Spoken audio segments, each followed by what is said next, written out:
Good morning, everybody. Welcome to the game plan. My name is Gareth Soloway, Chief Market Strategist here at VerifiedInvesting.com. So we have a big event today. The FOMC policy decision will be out at 2 p.m. Eastern time. No rate cut expected, but the key is going to be what the commentary is. So Jerome Powell will hold a press conference at 2:30. He will guide the markets to what he is thinking on rate cuts. Right now, the markets are generally saying 1 to 2 rate cuts in the remainder of the year, but obviously that's going to be subject to change based on what he says, and the markets will react accordingly. If he alludes to more rate cuts, maybe 2 or 3, markets likely rally higher. If he alludes to 1 or 0, the markets likely sell off. And what we know here from the technicals of the chart is that the S&P 500 has broken an upsloping wedge. We haven't really confirmed it yet, but ultimately in this cycle period, which we are now in the midst of, we're looking at potentially seeing some down moves over the next week or 2 or even month in the markets. All right, let's get into the charts here. Number one, this is the S&P futures chart. So it gives us a good breakdown of what went on overnight.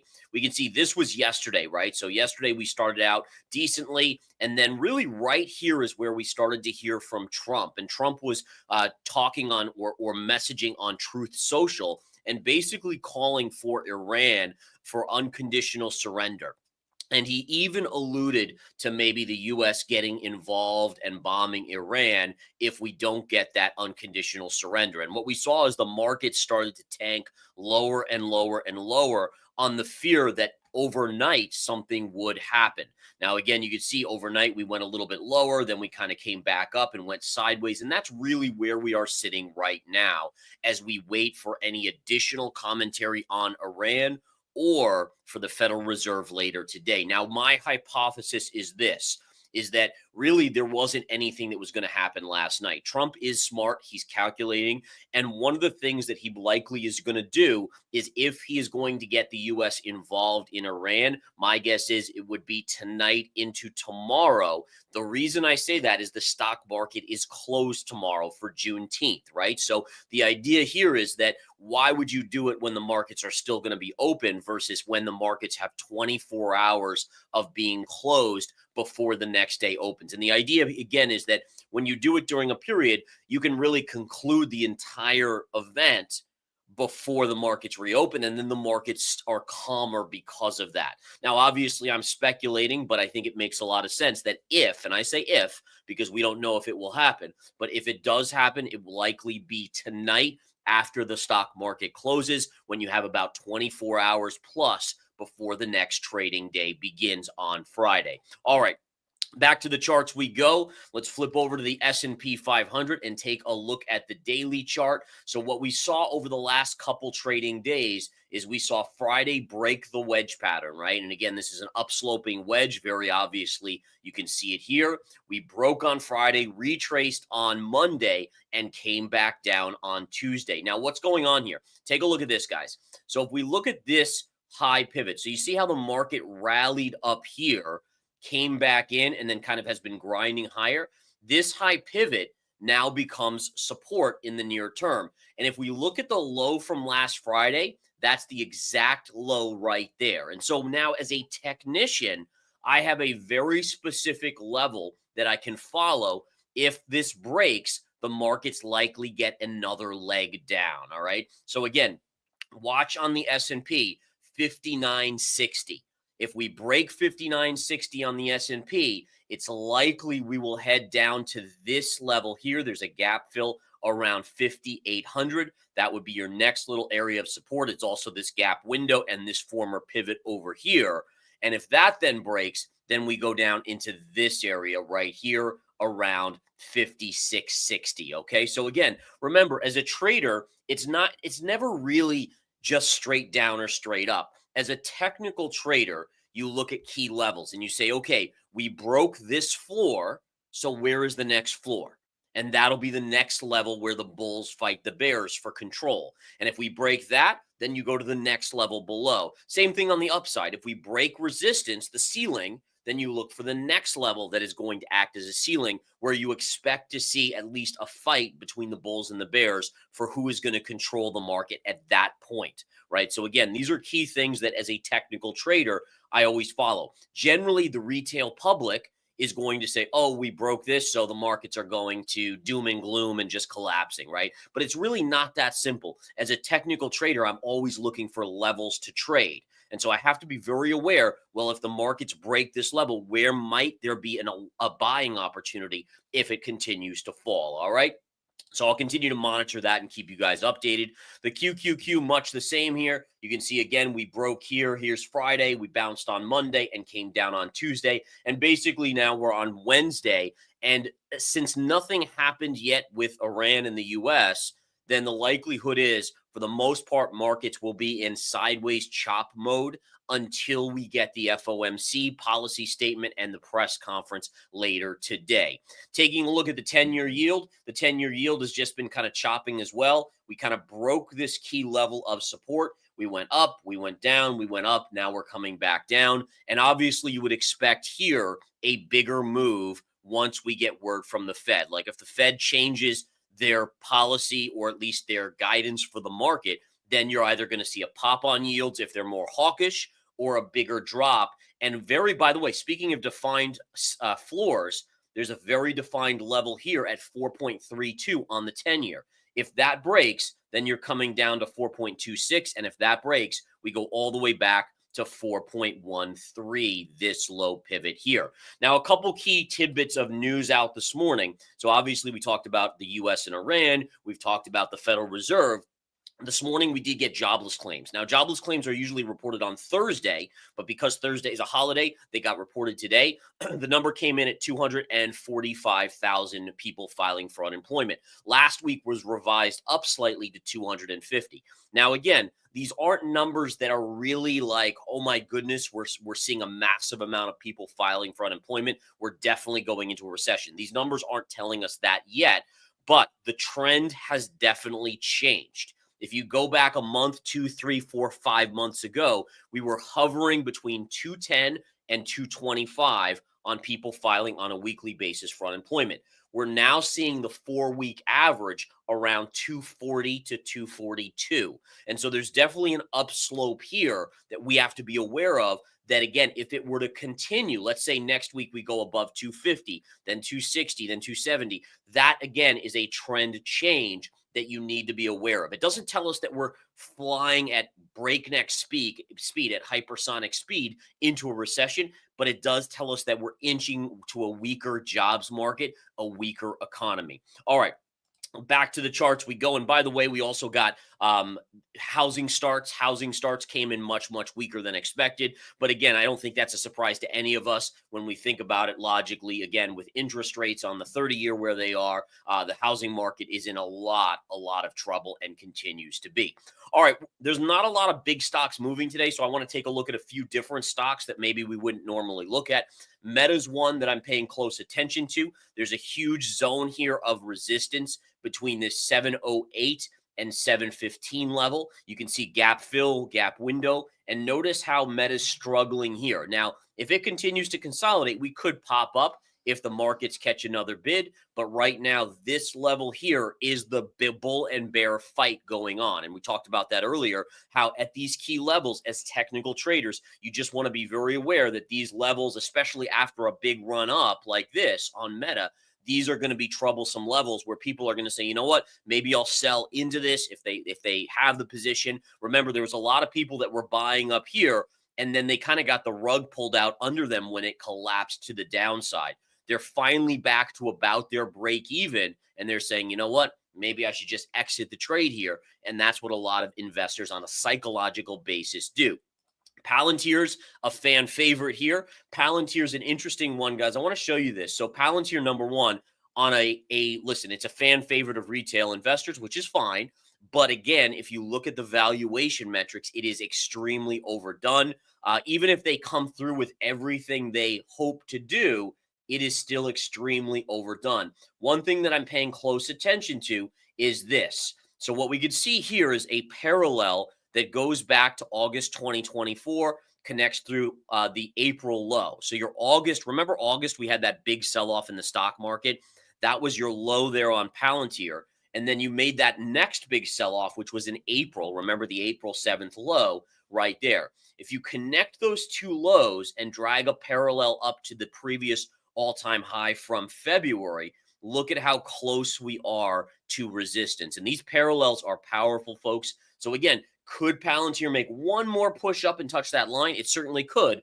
But essentially, it's running out of runway here. It is getting closer to where you would expect the next big pullback in the stock off of that key trend line. Robinhood's another fan favorite here, but take a look. If you go back to the bull market high from 2023 here, you connect it through this high in February of 2025. Look at what we just tagged here. And now, to be honest, what type of pattern could this be, guys? Do you guys see this? So if we take an arrow and we say, okay, take the top to the downside, and then we take two lines and connect them through, to me, that's starting to look like a bear flag formation. Now, listen, if we close above this high, well, then it's back in bull mode. But we have to get through this upsloping trend line, which literally marked that previous high from February into the collapse into April 7th here. So again, bearish pattern of consolidation with a high pivot here with a major trend line. And remember, a lot of people out there would be saying to me, oh, but Robinhood's the greatest thing. It's going to go higher. Okay, that's an emotional reaction. Being a fan of a stock, there's nothing wrong with it unless it impacts your decision making.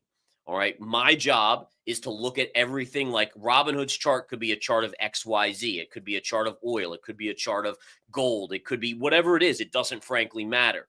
I have to look at everything objectively and say, okay, based on this chart, if I looked at 100 or 1,000,000 of these charts, what is the probability that it's getting closer to a pullback versus another leg up? And of course, probability, remember, is never 100%, right? I aim to be 70 to 80% success rate. Right in that zone is like a sweet spot where you can make a lot of money in your investing career if you just stick with that. The problem with a lot of us, and I ran through this, and I still run through it every once in a while, is that we tend to, basically make concessions and then be like, oh, but I really like their technology, or I really like this, or I really, I really just believe in the company, right? People do that with Tesla, with Elon Musk. They do that with other things. And then what do? We compromise our technical brains for our emotional brains. And that's where, again, oftentimes you'll see people chasing, FOMOing in to runners that are already up 2, 3, 400%. Crypto, this happens often. And sure, it could go higher, but we all know eventually that music stops. And when the music stops, it collapses back down. So little things like this, we always want to just reiterate to ourselves. All right. Couple other charts here. Bitcoin, we talked about the wedge pattern here. I took away one of my lines because it was a little much for me, but this is a very important line here. Notice how we came down right over here. We hit it. We kind of consolidated. We hit it yesterday, and now Bitcoin again is right on that level. If we break here, you'll have some support between 102 and 100,000. If 100,000 breaks, we should go straight down to about 95 to 93. All right. So again, notice the trend line. This trend line is working. Also notice the bigger wedge pattern. So price of Bitcoin is in between the wedge right now. But the key is you're watching to see which way it breaks. I personally am in alignment that in general wedges, they basically are like a pressure cooker.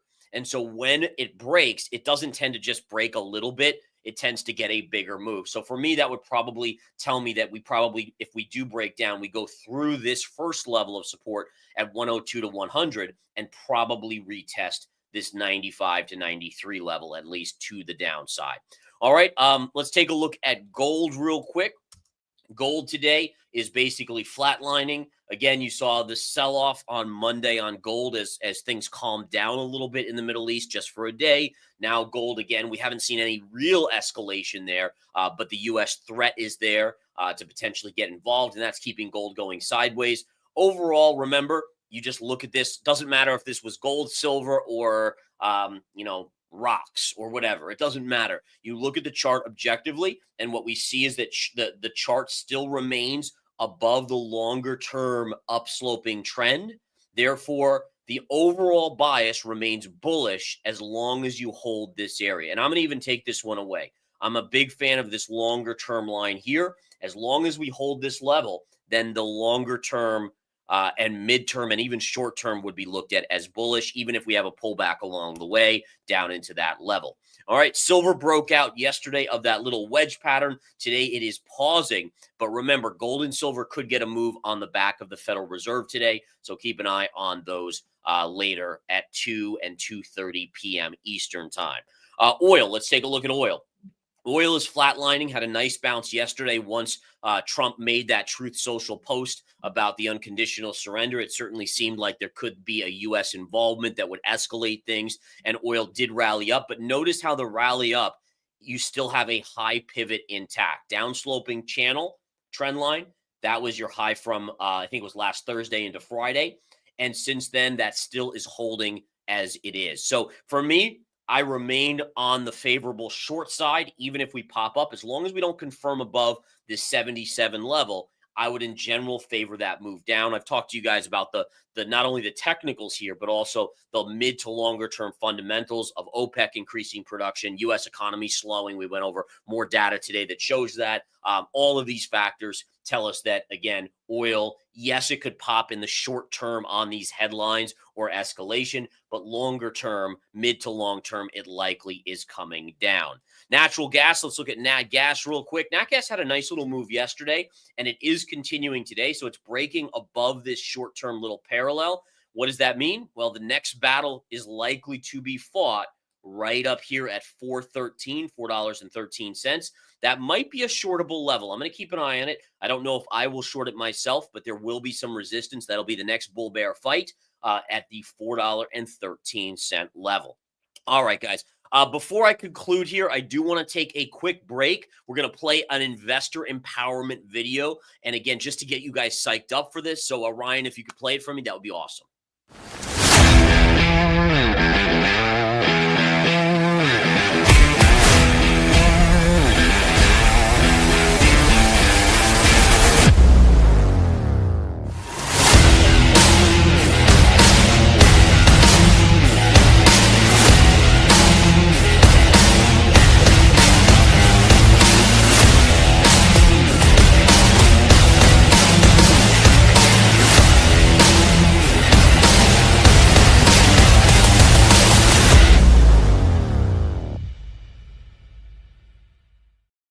All right, guys. So listen, Investor Empowerment Day is next Monday. I'm going to be live trading in the studio, showing my account on the screen. You guys will be able to see the actual trades that I do. It kickstarts, I believe, at 11:30 a.m. after the morning session. I'll still be doing the game plan, so no worries about that. That'll still be a core staple of the day. But the idea, again, of Investor Empowerment Day, guys, there's so much information up here that I want to convey to you, and I want a day where we celebrate you guys for taking the leap and saying, you know what, I'm not going to listen to social media anymore. I'm not going to follow these narratives that get me on the wrong side of stocks at their highs or lows. Instead, I'm going to focus on probability-based trading. And in my opinion, that's the only way an investor, an active investor, can actually make money longer term. And I'm not just talking about 1 or 2 wins. We're talking about like consistent gains over time that compete and beat institutions, right? So again, everyone says, oh, those institutions, they're so good. They'll never, they're always leading.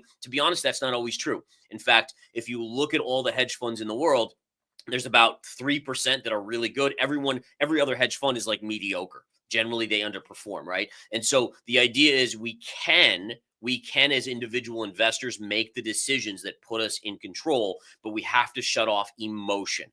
And I know, emotion's great in other aspects of life. In trading and investing, it literally will be your downfall. And so the idea here is Investor Empowerment Day. We're going to empower you as retail investors to just go ahead, learn this stuff, get your mind right, get your psychology right, and rock it in the future going forward and make money in the markets. It's doable. I'm proof of it, guys. There's nothing special about me. I've just done it for a long time. I've learned the hard lessons. If I can do it, you guys can do it. No doubt about it. All right. I'll talk to you guys tomorrow. Have a great one. Take care.